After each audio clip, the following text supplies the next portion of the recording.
Hi hello friend, स्वागत है आपका हमारे यूट्यूब चैनल आई मैकेनिकल में। आज जो है हम पार्ट नंबर 2 देखने वाले हैं। जो हमारी 1000 MCQ की सीरीज चल रही है उसमें पार्ट नंबर 2 आज का पार्ट है। जो पार्ट 1 जो है उसमें मैंने जो ट्रायंगल का साइन बताया है वो एक्चुअली वो रॉन्ग बताया मैंने। वो प्रोविजनल साइन का वो साइन होता है। ओके, सो फ्रेंड उसके लिए माफ़ करिएगा। तो चलिए इस क्वेश्चन को 51 ना कह के हम डायरेक्ट 1 कहेंगे। ओके, चलिए स्टार्ट कर दे question. Power transmission from lead screw to carriage during the cutting of screw thread is done by. चूड़ी काटते समय लीड स्क्रू से कैरेज तक शक्ति संचरण ऑप्शन नंबर ये क्या कर रहा है, गियर ट्रेन से होता है या पुली ड्राइव से होता है। अगला ऑप्शन नंबर सी हाफ नट या चेन ड्राइव। सो फ्रेंड इसका जो आंसर है आंसर नंबर सी हाफ नट। ये लेथ मशीन के लीड स्क्रू का एक हाफ नट मैकेनिज्म होता है मैकेनिज्म होता है। इससे हम किसी भी पार्ट पर स्क्रू थ्रेड या कोई भी टेपर कर सकते हैं। वो भी हाफ नट के माध्यम से ये शक्ति संचारण करता है। नेक्स्ट देखते हैं question number 2। What is the pinning of file. रेती की पिनिंग का मतलब क्या है। सो फ्रेंड रेती के पिनिंग का मतलब आप जब फाइलिंग करते हैं आपकी रेती के फेस पर धातु के कण चिपक जाने से जो आपके रेती वर्कपीस पर रफनेस आ जाती है। इसको साफ साफ मतलब यही है कि इसका रेती के फेस पर चिप्स फंस जाने के कारण जो उसे रेती पिनिंग कहते हैं। ओके, नेक्स्ट देखते हैं question number 3। The movable jaw bench wise is not moved even those the spindle is turn. Bench wise का घूमने योग्य जबड़ा स्पिंडल को घुमाने पर भी घूम नहीं रहा है। इसका कारण निम्न हो सकता है। Option number A spring is not function. Option number B thread on spindle are silently worn out. Question number B क्या कर रहा है, ऑप्शन नंबर बी ये स्पिंडल की थ्रेड खराब हो गए है। ये भी नहीं हो सकता। Option number C fixed and movable jaw are not over tight. Fix movable jaw है वो ज़्यादा हो टाइट होने से ऐसा नहीं हो सकता। इसलिए ऑप्शन नंबर डी इस करेक्ट आंसर हो जाएगा। अगर आपके स्पिंडल की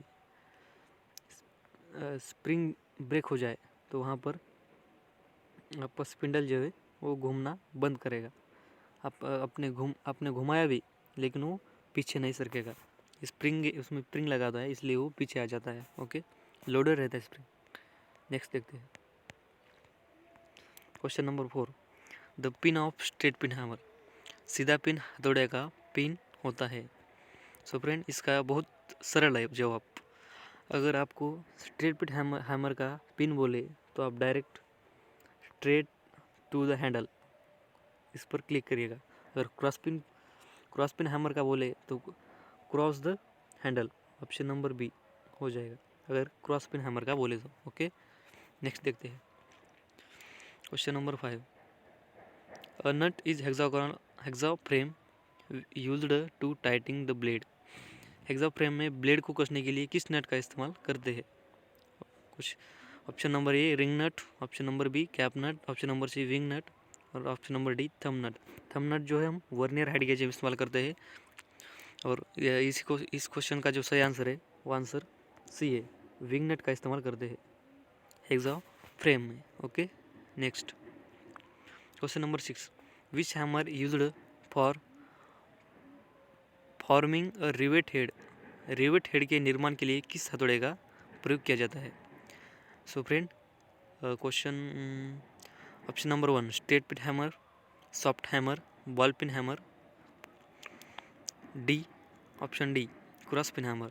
स्ट्रेट पिन हैमर का जो है हम सीट मेटल विभाग में इस्तेमाल करते हैं और सॉफ्ट हैमर का है जो हम किसी मशीन की बॉडी वगैरह फिट करने के लिए इसका इस्तेमाल करते हैं। इस क्वेश्चन का 6 का आंसर जो सही है वो ऑप्शन नंबर सी होगा। बॉल पिन हैमर का इस्तेमाल रिवेट हेड के निर्माण के लिए किया जाता है। ओके, क्रॉस पिन हैमर का जो इस्तेमाल है यहाँ पर आपको किसी जो आपको खींचना है मतलब क्रॉस टाइप का, इसलिए उसका इस्तेमाल करते हैं। नेक्स्ट देख question number 7, the point angle of dot punch. Dot punch का पॉइंट एंगल कितना होता है? So option 1 60 degree, option B 90 degree, option 3 30 degree, option D 45 degree. So friend, अगर डॉट पंच का पॉइंट एंगल जो है वो 60 डिग्री होता है, और डायमंड पॉइंट पंच का वो भी 60 डिग्री होता है। सेंटर पंच का 90 डिग्री और 30 डिग्री जो है प्रिक पंच का होता है, और 45 डिग्री किसी भी पंच का नहीं होता है। चलिए नेक्स्ट देखते हैं। Question number 8, rasp cut file is used for drilling filing. Rasp cut रेती किसको घिसने के लिए काम आती है? Option 1 nickel steel, option B wood, option C mild steel, option D cast iron. So friend, rasp cut file जो है इसका दांतों के जो आकार है वो ट्रायंगल टाइप का होता है, और ये लकड़ी के घिसने के लिए काम आती है। Option number B is correct answer. Okay, next देखते हैं। Question number 9,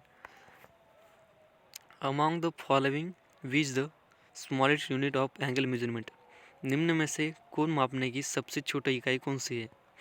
option 1 second, option B radian, option C degree, और option D minute.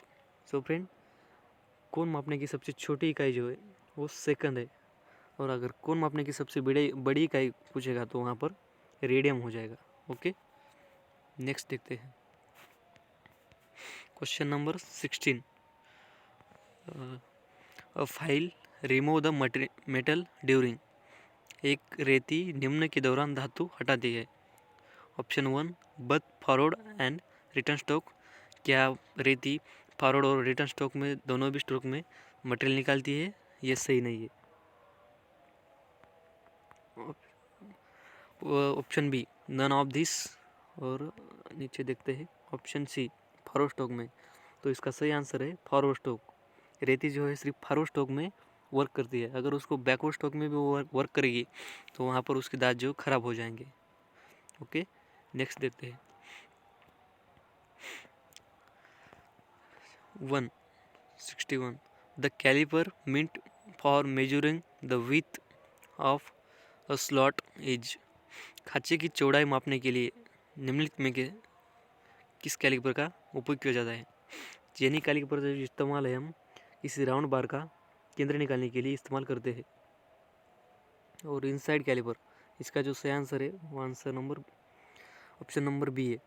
Inside caliper का उपयोग हम किसी खांचे की चौड़ाई मापने के लिए इस्तेमाल करते हैं। और हार्डलिक कैलिपर जो है जेनी कैलिपर का दूसरा नाम है।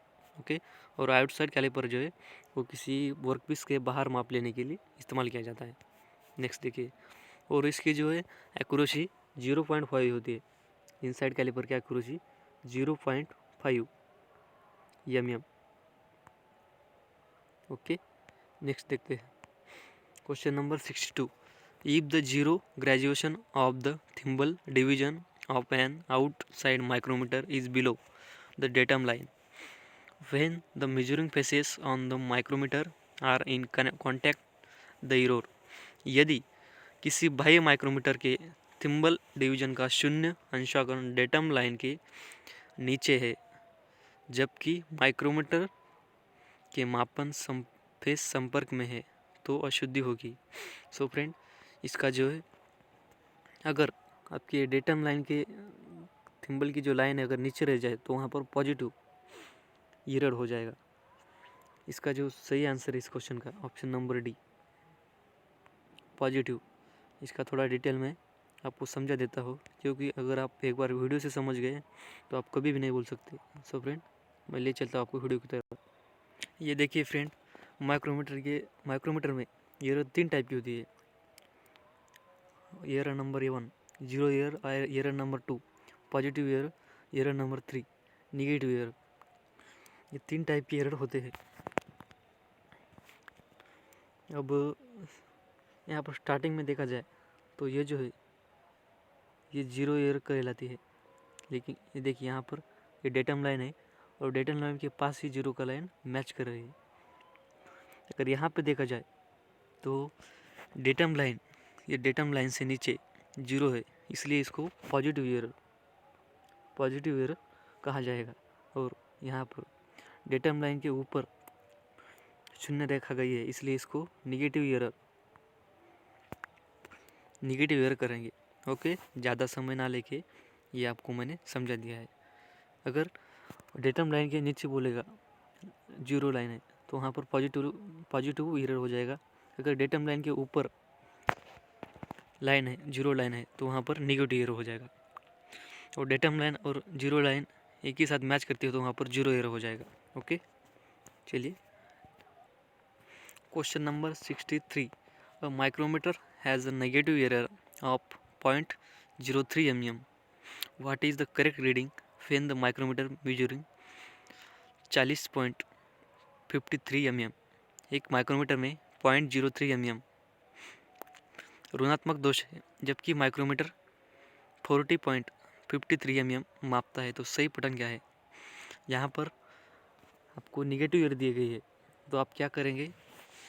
निगेटिव एरर दी है तो आप एक्चुअल रीडिंग में 40.53 प्लस 0.03 mm प्लस कर देंगे, तो आपको यहाँ पर 40.56 mm करेक्ट आंसर हो जाएगा। Option number D is correct answer. अगर आपको क्वेश्चन में पॉजिटिव एरर दिया हुआ होता यहाँ पर, तो हम एक्चुअल रीडिंग में उसको डिलीट कर देते और जो पाठ्यांक बता है वो उसका सही आंसर हो जाएगा। इसका इस्तेमाल क्यों किया जाता है? अगर आपको किसी माइक्रोमीटर की एरर चूक गई है तो तब भी आप उसका सही पठन आप निकाल सकते हो, इसलिए इसका इस्तेमाल किया जाता है। नेक्स्ट देखते हैं 64। The main scale of vernier height gauge is graduation. Vernier ऊंचाई गेज का मुख्य पैमाना किस पर अंशांकित होता है? वर्नियर हाइट गेज का मुख्य पैमाना है जो उसका beam, option number A is correct, beam पर अंशांकित होता है। अगर ये बाकी का ऑप्शन देखा जाए तो ये उससे रिलेटेड भी नहीं है, वर्नियर प्लेट वगैरह कुछ भी नहीं होता। हाँ, वर्नियर हाइट गेज का बेसिक इम्पोर्टेंट पार्ट होता है। अगर बीम का इंटरनल पार्ट कहा जाए क्वेश्चन में, ये क्वेश्चन आया हुआ है निमी की पीडीएफ से है, उसका जो है जॉ हो जाएगा। बीम का इंटरनल पार्ट जॉ, ये करेक्ट आंसर डीआरडीओ में भी पूछा गया है, करेक्ट आंसर माना इसको। नेक्स्ट देखते हैं 65। The size of sine bar is specified. ये क्वेश्चन डीआरडीओ में आया हुआ है। साइन बार का आकार निर्दिष्ट होता है। Option number 1 length and width, क्या उसकी लंबाई और रुंदी से विकसित होता है, निर्दिष्ट होता है? ये गलत है। Option B distance between rollers, yes सही है। उसके रोलर से केंद्र बिंदु की जो दूरी है उससे साइन बार का स्पेसिफिकेशन किया जाता है। Option number B is correct answer. Next देखते हैं question number 66। The act of joining together slip gauge is termed as. Slip गेजों के साथ जोड़ने की क्रिया को कहते हैं। ऑप्शन नंबर 1 एक्सेडिंग, क्या उसको एक्सेडिंग कहते हैं? ऑप्शन नंबर बी क्या उसको वेल्डिंग कहते हैं? नहीं। क्या उसको, ऑप्शन सी क्या उसको बंचिंग कहते हैं? नहीं। इसका option number C is correct answer, उसको रिंगिंग प्रोसेस कहा जाता है। Option number D ringing process कहा जाता है।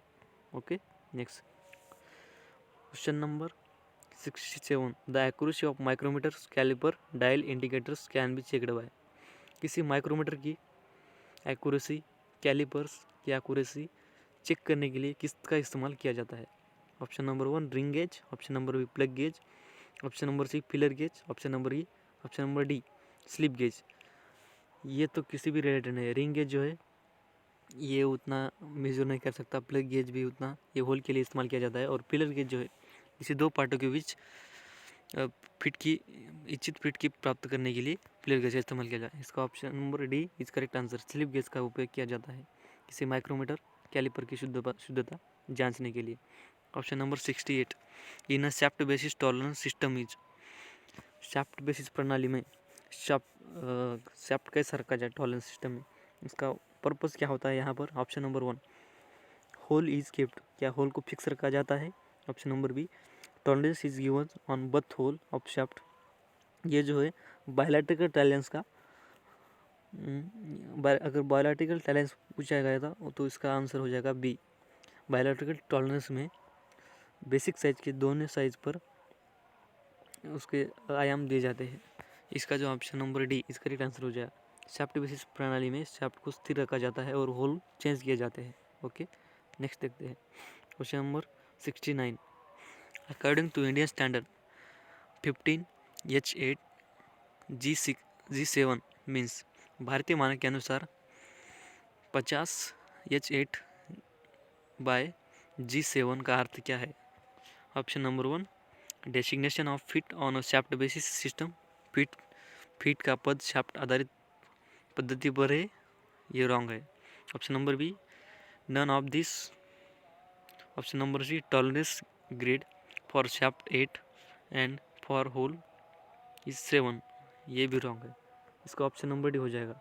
स्टार्टिंग में एक ना, स्टार्टिंग ये जो दिखाता है वो होल को दिखाता है और जी जो है शाफ्ट को दिखाता है, इसलिए होल का जो टॉलरेंस ग्रेड है वो 8 है और शाफ्ट का टॉलरेंस ग्रेड 7 है। Option number D is correct answer, D. Okay, next देखते हैं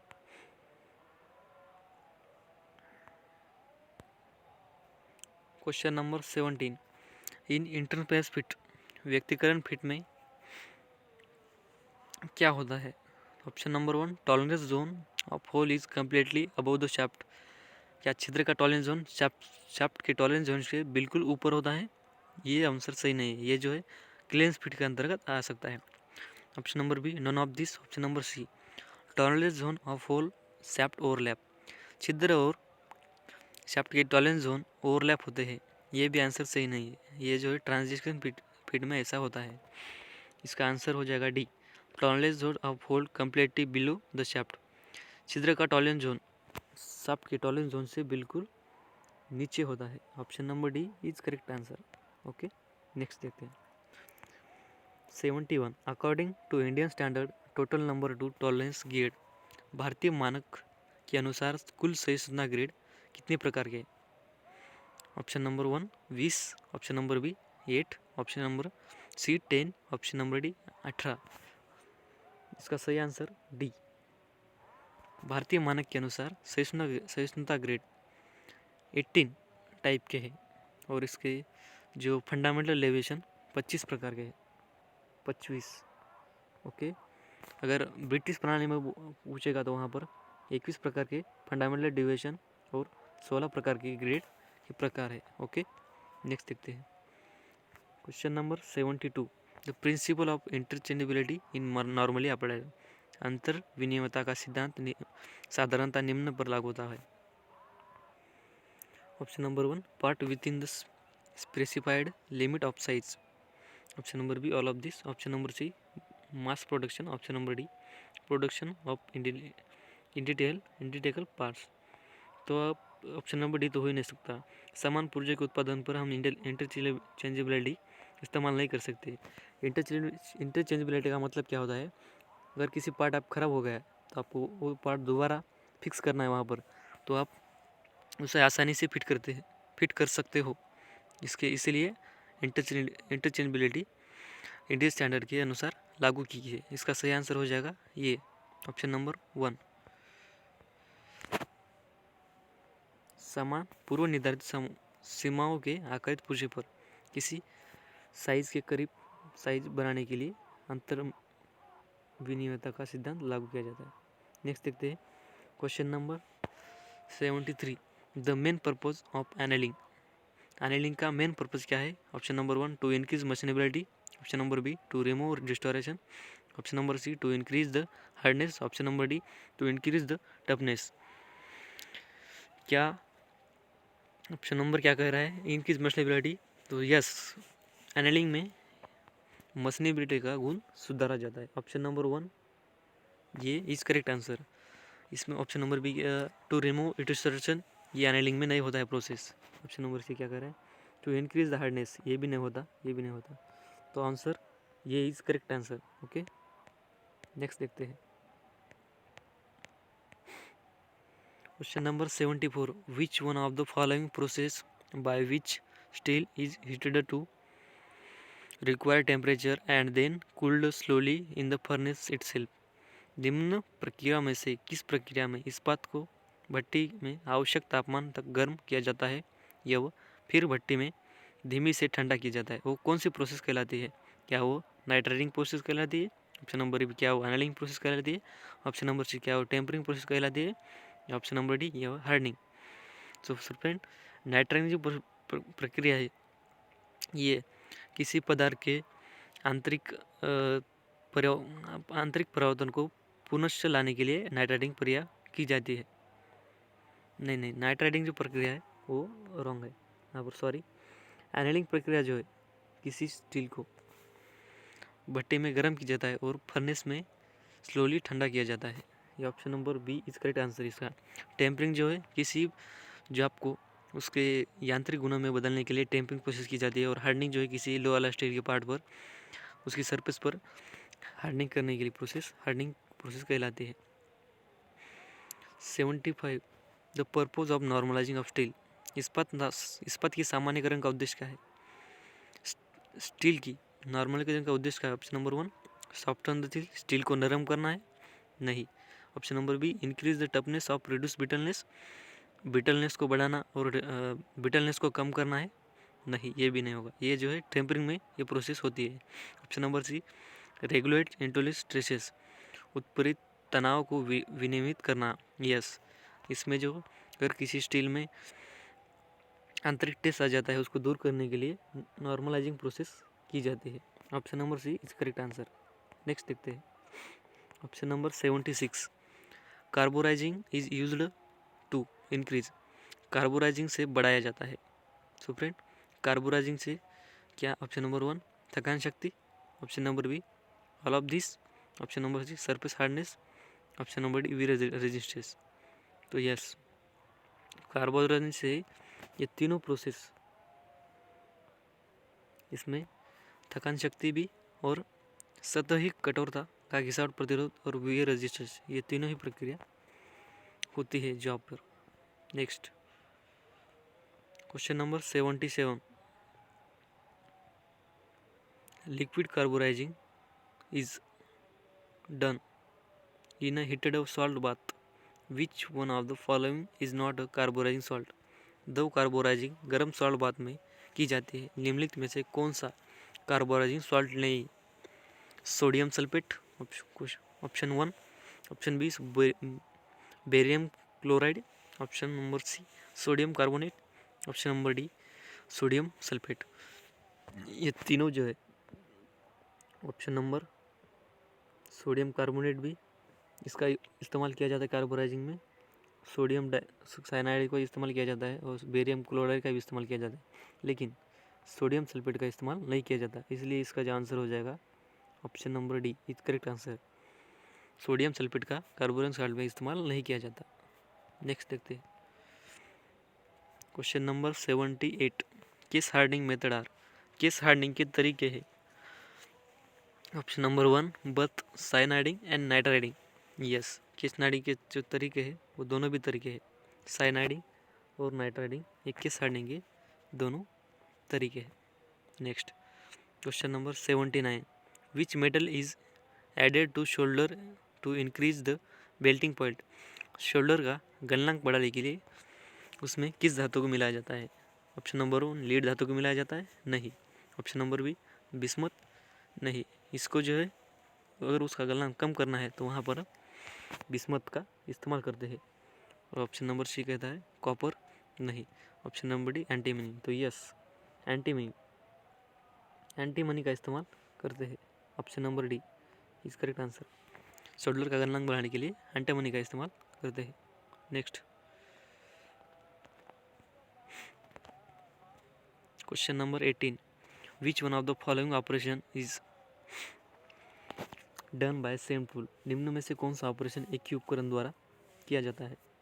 option number 1, counter boring and spot pacing. तो यस, काउंटर बोरिंग और स्पॉट पेसिंग ये जो है एक ही टूल द्वारा ये ऑपरेशन किए जा सकते हैं। रेमिंग और टैपिंग ये नहीं, ये जो है अलग अलग टूल से किए जाते हैं। और ड्रिलिंग और पेसिंग इसका तो कुछ मतलब ही नहीं है। ओके, नेक्स्ट देखते हैं। Option number 81, which type of joint is easily unlocked? किस प्रकार के जोड़ को आसानी से खुलने योग्य होते हैं? रिवेटेड जॉइंट, ये सेमी परमानेंट जॉइंट हो रहा है। Option number B welded joint, ये तो परमानेंट जॉइंट होगा। Option number C mechanical joint, mechanical joint ये भी थोड़ा सा सेल्फ थोड़ा सा खुलने के लिए योग्य नहीं होता है। लेकिन जो option number D threaded joint है, ये खुलने योग्य होता है। इसे आप जल्दी से खोल भी सकते हो और बाद में इसके फिट भी कर सकते हो। ओके, नेक्स्ट देखते हैं। Question number 82, largest amount of abrasive material used? किस प्रक्रिया में अधिकतम आवर्षक पदार्थ का उपयोग किया जाता है? ऑप्शन नंबर 1 होनिंग प्रोसेस है, तो नहीं है। Option number be super finishing process, ये भी ये किसी प्रोसेस नहीं है। ऑप्शन नंबर सी बफिंग, ये भी नहीं हो सकता है। लेकिन option number D lapping process में जो है वो आवर्षक का ज़्यादा इस्तेमाल किया जाता है और इससे फिनिशिंग भी बहुत अच्छी आती है। इसमें 0.01 mm इतनी फिनिश आती है। ओके, नेक्स्ट देखते हैं। Which one of the following is the force feed lubrication? निम्नलिखित में से कौन सा फोर्स फीड संयोजन है? ऑप्शन नंबर 1 रिंग लुब्रिकेशन, ये स्प्लैश फीड लुब्रिकेशन का प्रणाली है, ये नहीं हो सकता। Option number B chain lubrication, ये भी फ्लैश फीड लुब्रिकेशन के अंतर्गत आता है। ऑयल कैम, ये थोड़ा उसी के लगभग आ सकता है। लेकिन option number D is correct answer, grease gun method. Grease gun method से हम उसके हैंड पंप को दबाकर उसका ग्रीस आगे निकल जाता है, इसलिए उसको फोर्स फीड प्रणाली बोला जाता है। इसमें फोर्स दिया जाता है। ओके, नेक्स्ट देखते हैं। Question number 84, the middle portion of the hammer head is called? हथौड़े के घन के मध्य भाग को किस नाम से जाना जाता है? इसे हैमर के मध्य भाग के नाम को ऑप्शन नंबर 1 क्या कह रहा है? पिन, पिन नहीं कहा जाता। ऑप्शन नंबर बी ईवाई होल, ईवाई होल इसको नहीं कहा जाता। ये जो है इसमें हैंडल को फिट करने के लिए इसका इस्तेमाल करते हैं। ऑप्शन नंबर सी फेस, ये भी नहीं कहा जाता। Option number D is correct answer, इसे हथौड़े के मध्य भाग को चिक कहा जाता है। Next option number 85, which pulley is used to get different speed ratio? किस पुली का प्रयोग विभिन्न वेग अनुपात प्राप्त करने के लिए किया जाता है? ऑप्शन नंबर 1 स्लिट पुली, ऑप्शन नंबर बी स्टेप्ड पुली, option number B jockey pulley, option number D solid पुली। स्पीड पुली का इस्तेमाल नहीं किया जाता। ऑप्शन नंबर बी स्टेप्ड पुली, यस स्टेप्ड पुली का इस्तेमाल विभिन्न गति वेग अनुपात प्राप्त करने के लिए किया जाता है और जॉकी पुली का जो ओपन बेल्ट ड्राइवर इस्तेमाल करते हैं। Option number 8, question number 86, which one among the following properties of metal which reduce the materiality? निम्न में से कौन सा धातु का वह गुण है जो मशीनता को कम करता है? Option number 1 brittleness, option number B conductivity, option number C electricity लवचिकता, ऑप्शन नंबर डी प्लास्टिसिटी प्लास्टिकता। इसका आंसर है आंसर नंबर 1 ब्रिटलनेस गुण जो है ये किसी वर्क की मशीनेबिलिटी को कम करता है। Next question number 87, the pattern on the work surface caused by the movement on the cutting tool इस कॉल्ड? कार्य सतह पर औजार के गति करने के कारण उत्पन्न होने वाली आकृति क्या कहलाती है? Option number 1 waviness, option number B roughness spacing, option number C roughness, option number D surface texture. किसी कार्य सतह पर औजार के चलने का उत्पन्न होने वाली आकृति को सरफेस टेक्सचर कहा जाता है और किसी सरफेस के ऊपर इम्प्रूव्ड हो जाएगा तो वहाँ पर रफनेस कहलाता है। ओके, नेक्स्ट देखते हैं।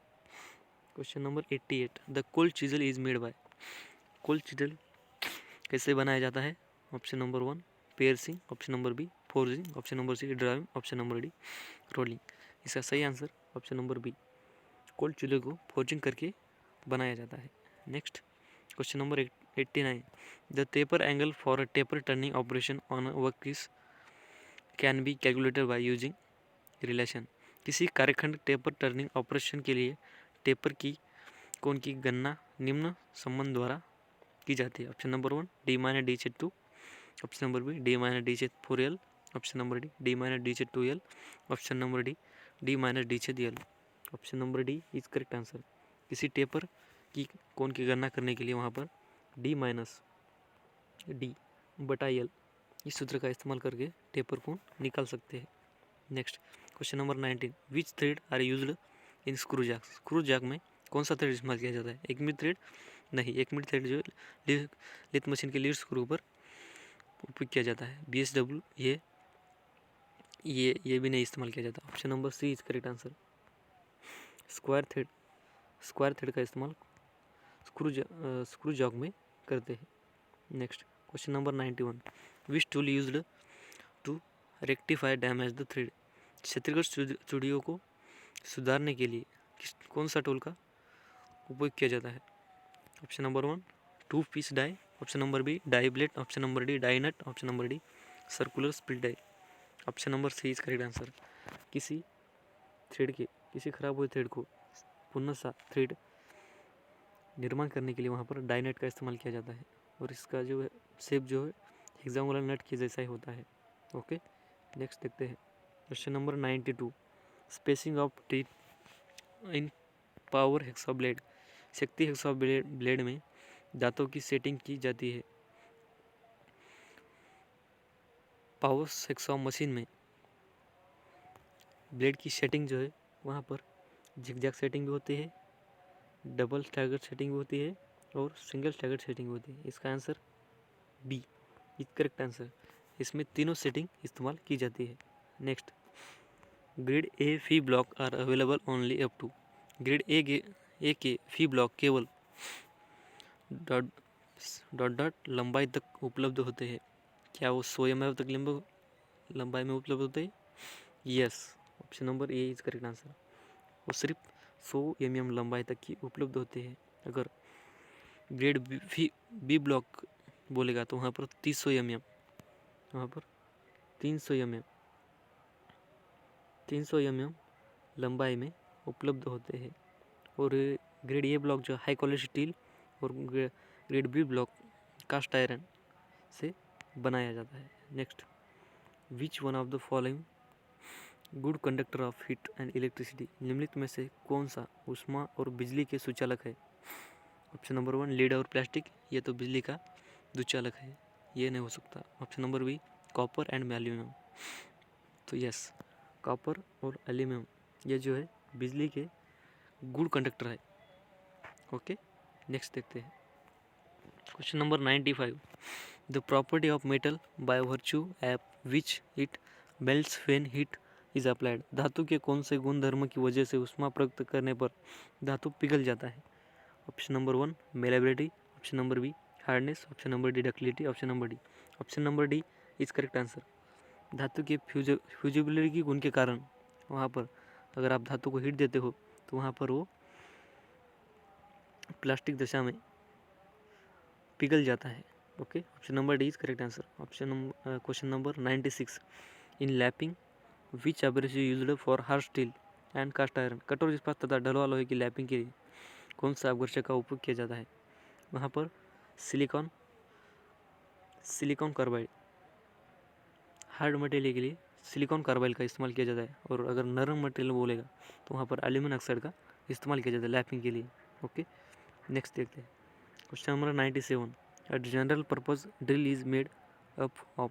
सामान्य प्रयोजन के लिए ड्रिल बनी होती है। Option number 1, high speed steel, option number B cemented carbide से बनी होती है, ऑप्शन नंबर सी स्टील से, option number D high carbon steel से। तो इसका जो जनरल पर्पज के लिए ड्रिल जो है वो हाई स्पीड स्टील के लिए, ऑप्शन नंबर इज करेक्ट, वो हाई स्पीड स्टील की बनाई जाती है। सीमेंटेड कार्बाइड ये नहीं, हाई कार्बन स्टील ये नहीं। और इसमें जो सीखने वाली बात जो है, अगर आप किसी वर्कपीस को हाथ से कटिंग करते हैं तो वहाँ पर आप एससीएस से बना होगा, मतलब वो हाई कार्बन स्टील से बना होगा। अगर आप किसी वर्कपीस पर मशीन से कटिंग करते हैं तो वो टूल हाई स्पीड स्टील से बना होगा। Okay, next question number 98, what is the speed of drill in RPM? To drill 14 mm hole when the cutting speed is 33 mm minute. यदि कटिंग गति 33 मीटर मिनट हो तो 14 mm छिद्र करने के लिए ड्रिल की गति चक्कर प्रति मिनट में कितनी होगी? वहाँ पर आपको इसका जो सूत्र है आरपीएम, एन बराबर फी गुना 1000 बटा पाई डी। इस सूत्र का इस्तेमाल करके इसका answer number C is correct answer. 750 metre minute ये आंसर आ जाएगा। अगर आपको ये नहीं लेकर आया तो मैं स्पेशली इस पर एक न्यूमेरिकल का वीडियो बना के अपलोड करने वाला हूँ जल्दी। ओके, नेक्स्ट देखते हैं question number 99। The groove are provided on the entire length of the body of a twist drill are called. Twist drill के बॉडी पर जो ग्रूव बनाए जाते हैं उसे क्या कहते हैं? उसे ऑप्शन नंबर 1 मार्जिन कहते हैं, नो। उसे ऑप्शन नंबर बी वेब्स कहते हैं, no. Option number C lips, ये भी नहीं। Option number D is correct answer, उसे फ्लूट कहा जाता है। ऑप्शन नंबर फ्लूट, इसका जो डी थोड़ा नीचे आ गया है, इसका option D is correct answer. Twist drill के बॉडी पर जो ग्रूव पैदा किए जाते हैं उसको फ्लूट कहा जाता है। Next question number 100। When the tool of centre length moving perpendicular to the axis of rotation. जब केंद्र खराद का औजार घूर्णन अक्ष के लंबवत गति करता है तो कौन सा सरफेस निर्माण होगा? Option number 1 to produce tapered surface, क्या वहाँ पर टेपर सरफेस प्रोड्यूस होगा? नहीं। Option number B none of this. Option number C it produce cylindrical surface flat, ये भी नहीं। Option number D it process flat surface, yes. अगर किसी केंद्र खराब कर घूर्णन औजार एक्सिस के परपेंडिकुलर वर्क करेगा तो वहाँ पर फ्लैट सरफेस निर्माण होता है। सो फ्रेंड, अगर आपको वीडियो लाइक आ गया है, पसंद आ गया है तो लाइक ज़रूर करिएगा और चैनल को सब्सक्राइब करिएगा। इसका अगला पार्ट मैं जल्दी अपलोड कर दूंगा। और मेरे हिसाब से आप टेक्निकल की तैयारी अच्छे से करिएगा। टेक्निकल का फॉर्म कैसे निकालना है इस बहुत आसान है, सिर्फ आप मेरी वीडियोज़ को फॉलो करिएगा।